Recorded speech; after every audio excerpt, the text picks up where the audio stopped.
According to the National Association of Home Builders and a 2019 survey conducted by the American Housing Survey and the U.S. Census Bureau, approximately 43.9 million residents, or 31.4% of housing in America, is multifamily.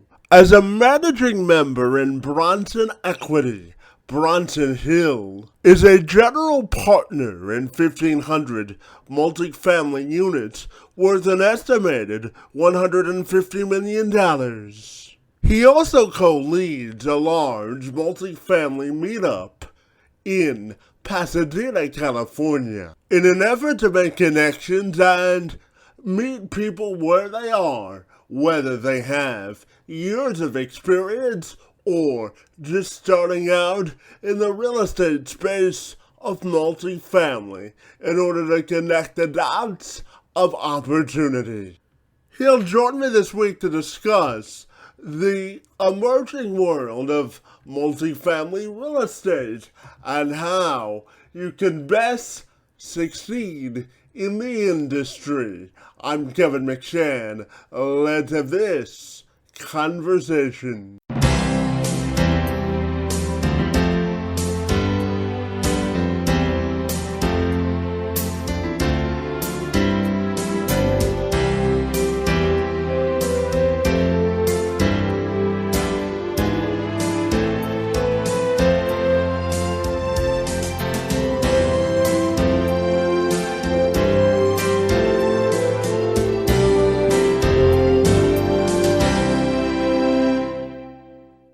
Bronson, if you're ready, I'll take a moment to welcome you to the program, and I'm super excited to talk to you about multifamily real estate this afternoon.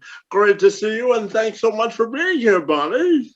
Hey, Kevin, it's really great to be here. Looking forward to having this conversation, as you say, and just this loving talking about all things investing and real estate and value. So, yeah, absolutely. Now, Bronson, they tell me that your day job is managing multifamily real estate. I know that you're the CEO and founder of your own multi-family real estate business. So I'm wondering if you can give me sort of a 360-degree view of all the work that you do. I'm curious.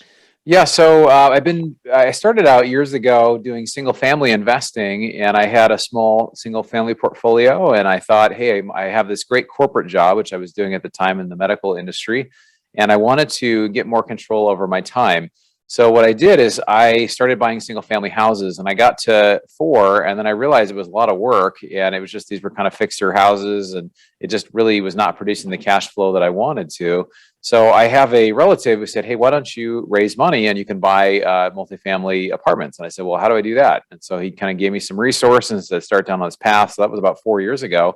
And now we have over 200 million in real estate assets. I've raised about $25 million, basically working with individual investors that want to invest more passively into multifamily, which means multifamily investing is just, typically what we do is 100 units or more. So we buy big apartment buildings. We raise, 50,000 or 100,000 from each investor, and then we pool it all together to buy apartments. There's some great tax benefits to do that. And then we just manage them kind of for investors. So it's a lot of fun. I get to work with investors. I get to feel like I'm really making communities better. And it's been a lot of fun to do it. Yeah, absolutely. And you also co-lead a large multi-family meetup there in Pasadena. So I'm wondering if you can tell me all about it and all the good work that it does. Yeah, well, it's really amazing. I think just about in every area of life, I mean, just like what you're doing here and the listeners that are listening as well, is that our lives are better really when we can learn and we can grow. And that really happens through 2 sources. One is through networking. So it can be through meeting people. You never know who's in the room when you go to a meetup, particularly an investing meetup. And so I meet very interesting people that are really interested to learn and grow themselves. And so it produces a lot of collaboration that's there. So the first thing is networking. The second thing really is education. So just like at this meetup, we do have a live speaker every week that comes in. We've been doing it about 4 years now. And we'll typically have, about 40 people show up, and everybody's at a different place. Some people are brand new. They just want to learn about real estate. Other people are more experienced like me, and they've done this for quite a while. But I think the biggest thing, the takeaway for anybody who's listening is just if you want to learn anything through networking, meeting new people and education, including reading books or going to events, you can really enrich your life and just really learn just about any new skill. So it's a lot of fun to have that meetup. Yeah, absolutely. And Bronson, I'm also curious to ask you about how you think the landscape of multifamily real estate has changed over the last 5 to 10 years. Yeah, so it's really interesting right now. I think the question everybody is asking right now is, what's going on with inflation? What's going on with the real estate market? If I have cash, where do I put my money? And it doesn't matter if you live in Canada or you live in the US or wherever you live, real estate prices have just gone crazy. And this is really primarily, I think, because at least in the US, they've created a lot of new currency. So there was over a 2-year period, they actually increased the money supply, either physical currency or money in bank accounts, by over 40% over a 24-month period. And we've never had a time like this where they've created so much currency. And when you create all that money, it's got to go somewhere. So we've seen it go to, of course, food inflation, other kinds of things like that. It's also gone into assets such as real estate. So multifamily real estate is a little different than single family. It's actually very different. It's typically much more stable in a recession because you think if people have trouble making a house payment, where do they go? They typically will go to a working class apartment, which is really what we do. We're doing a lot of work these days in Jacksonville, Florida, where we're seeing a lot of population growth. So there's a lot of things there. But if you look at really how inflation and rents are correlated, they tend to go hand in hand. So as inflation rises, rents generally rise with them. So we've seen a lot of our investors and a lot of individuals do very well to hedge against inflation and just really see a very positive outlook that no matter how much money is created, it doesn't really matter if you own assets, particularly assets that produce income. And so today, at least in the US, I'm not sure how it is in Canada. I've heard, housing is pretty crazy there as well, but we have a shortage of about 6.8 million apartment units today in the US. So we know that there's going to be more and more demand for apartments. We know the cost of building, the cost of everything is going to go up over time. And so we feel like it's a very safe and predictable way to grow your wealth, which is really exciting. Yeah, absolutely. And you have your own podcast. I know that you're the host of the Mailbox Money Show, buddy. So I'm wondering if you can tell me about the show and helping people have that investor mindset, which I know is important to you. Yeah, absolutely. So we interview, I interview really professionals that are interested in how do I grow my wealth without taking up more of my time. The biggest problem a lot of our listeners or people out there, people listening now, are saying, hey, I want to grow wealth, but I don't want to just be a landlord. I don't want to have tenants calling me at midnight on a weekend or something, or I'm out of town, and just create more stress. Right? We want to try to find a way to grow wealth, maybe outside of Wall Street, which a lot of people are starting to see now as more risky. And so we basically bring on experts in different areas of how do I reduce taxes or how do I grow wealth in this way. And it's not just, multifamily real estate. We talk to people that do self-storage or do mobile home parks or all different types of deals. And I think it's just, again, it's really interesting. There's this saying by Brian Tracy, if you want to earn more, you have to learn more. And so the idea of just like what you're doing here is you're getting around people that, are teaching about different types of topics, and it allows you to really grow your network and grow your knowledge base so that you can look at something and say, oh, I've never done this before. It sounds so foreign, to like, oh, actually, maybe if I try this, or I could meet people that are doing it, it's actually a way that it actually becomes real. So there's a lot of people that say, hey, if I knew I could invest in some sort of thing passively, which just means you're not the one actually doing it, and I could double my money every 5 to 7 years, which is pretty reasonable in a lot of investments that we and other groups do. It's a real powerful tool. It's a lot of people that have higher net worth that have only done stocks. It's kind of, they dip their toe in and they start just by investing a little bit, but what it allows them to do is really kind of develop that muscle and see if it's something that will work for them long term. So it's pretty exciting to be a part of people's financial journey. Fabulous. And Bronson, I have to tell you, buddy, I was born with cerebral palsy, so it's important for me to, outside of hosting this podcast, but I do a lot of work to help individuals with disabilities feel more included in society. So I was fascinated to get your perspective on how we create more opportunities for folks with disabilities to own multifamily houses or get into the housing market in general. I'm curious. Yeah, I think it's a great point. I'd love to see more people with cerebral palsy owning multifamily apartments. A lot of people think that, oh, it's just something that, it just feels so out there. Like, okay, if I own a house or something, or even own an apartment, like it feels huge for anybody. But I think it's really not. I mean, I want to say this humbly. It's not as hard as what it sounds like. It sounds everything's impossible until you've done it or you meet somebody who's done it. And then once you start talking with people, you realize like, oh, this is actually something doable. I never thought I'd be doing this 5 years ago. If you told me you'd have 200 million in real estate and you're doing this and working with partners and investors, it's felt impossible. So I would say, someone with cerebral palsy, the biggest thing you can do is obviously listen to podcasts like this. If you can go to local meetups, I mean, it's kind of the same advice I give to a lot of people. It's just, really put yourself out there and continue to learn. There are a lot of great, local meetups if you're in a metro area that talk about investing in real estate or multifamily. There's large, I go to about 16 live events per year that are typically 2-3 day conferences. And I always meet and learn. And there's so much that I pick up from it. So a lot of people think that you need money to get started, but you don't necessarily need money. You can also leverage your time.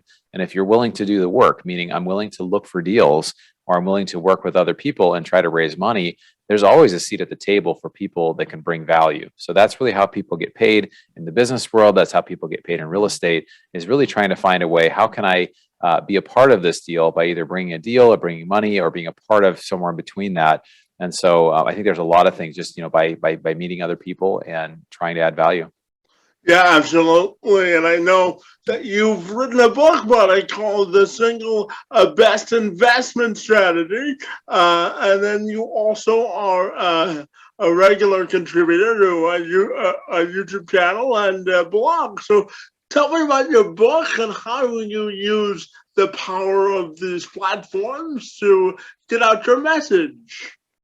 Yeah, so it's amazing now. I mean, I think this is the golden age of information where it's, anybody can have a podcast or have a YouTube channel. And so I'm trying to educate people. And really my mission is to help educate people to become financially free within just a few years. And I don't think it takes that long. Again, it's just getting new information that we haven't heard before. And if we do everything from a traditional standpoint, we may not get where we want to go. And there's a famous book that's a great book. If people haven't read it, it's called Rich Dad, Poor Dad. And he basically got the author, Robert Kiyosaki. Anybody's interested in real estate, I would recommend you start with that book because it talks about kind of his own dad who was in education and just said, son, go to school, get a great job with a good education, with benefits and a pension.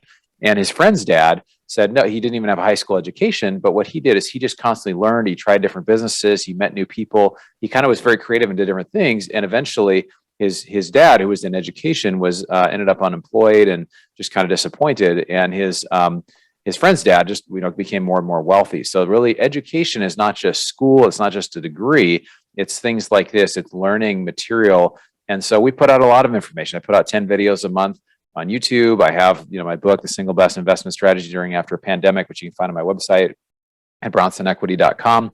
That's a free download. And I really believe in the mission of trying to get money outside of Wall Street, which is what most people know about finance, and really getting it into Main Street where they can actually own real assets that maybe don't have quite the risk or all the fees associated with Wall Street products.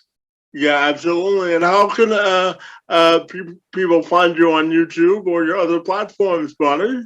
Yeah, this is great. So you can find me at my website, just bronsonequity.com, and or you can just search my first and last name, Bronson Hill, and you should be able to find me, or Bronson Hill Real Estate on YouTube. And again, just love connecting with individuals any way I can be a help. Usually people find one of two ways they want to go. Either they want to learn about investing passively themselves, or they want to learn how to do it themselves. So I'd love to connect with both just to try to see if I can be of a help of anybody on their journey. So this has been great, Kevin. Thanks so much for having me today.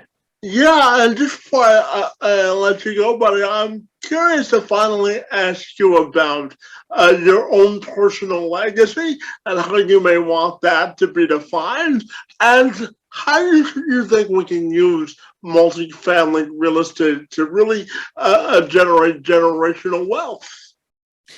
Yeah, well, I think those are great questions. My big why at the bottom of everything is really my goal is to end human slavery in the world. There's a a lot of people don't realize there's actually 20 to 40 million human slaves today. And it looks like sexual human slavery, labor slavery. A lot of people think it ended, 150 years ago or 200 years. It ended a long time ago, but it didn't. It's actually more than has ever been. It takes place in the US and Canada, all around the world, a lot of countries of the world. And so, anyway, just really trying to generate wealth to help fight that cause as well as create awareness.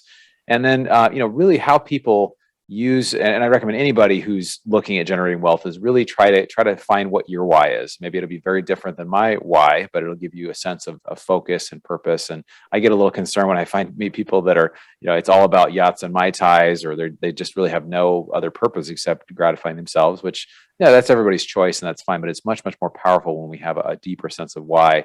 So also, like you mentioned, generational wealth, it could be used to help support your family or for generations to come. So, one way you do that is by getting started. And over time, I mean, if you look at the most powerful force in the universe, Albert Einstein said, really is compound interest. So if you can just have compound interest working on your side for a long enough period of time, you can become very, very wealthy. And so, I think you can see it in the data, you can see it in our experience and other groups' experience. And obviously it's not easy in the sense it doesn't take work, but it is something that's very, very possible to create generational wealth. Well, Bronson, I know how busy your schedule is, buddy. So I really appreciate you carving out a few minutes to talk to me about multifamily real estate. I want to thank you for your work in the space, and Tom, on my behalf, buddy, it's most appreciated. Hey, thanks so much, Kevin. I really appreciate you creating all this value for all your listeners and for the causes that you believe in. So really enjoyed talking with you today and hope we get to connect again in the near future.